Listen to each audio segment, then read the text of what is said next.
45 chercheurs se sont immergés pendant un mois dans la région des Tumucumac, au sud de la Guyane. La plus grosse masse de leur récolte, ce sont les fourmis. Ils sont triés au labo du CIRAD à Kourou, le début d'un long travail.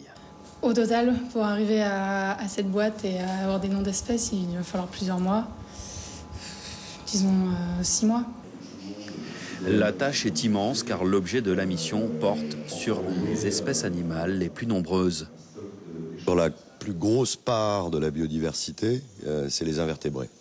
Donc en fait, tout ce que les gens n'aiment pas, hein, les petites bêtes.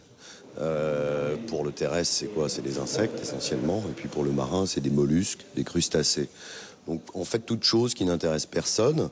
Mais c'est les groupes les plus divers et les plus nombreux au niveau mondial. Et donc on pense que ça mérite de s'y intéresser. Les insectes représentent la majorité de la biomasse de la forêt amazonienne. 1 demi-million de spécimens sont en train d'être triés. Les diptères sont les mouches, tous les moustiques, etc. Les hyménoptères, ce sont les abeilles, les fourmis, les guêpes. Les coléoptères, ce sont les coccinelles, par exemple, ou les charpensons, ces bêtes-là, les capricornes. Et puis sinon, il y a tout ce qui est il y a encore l'autre groupe, ce sont les orthoptères, donc les sauterelles, les criquets qui sont assez abondants.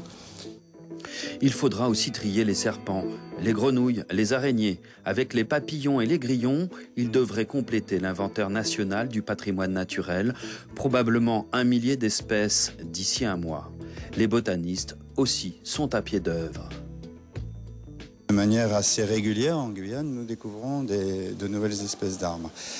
Dans le cadre de cette mission, nous avons recensé plusieurs espèces qui n'étaient pas connues de Guyane.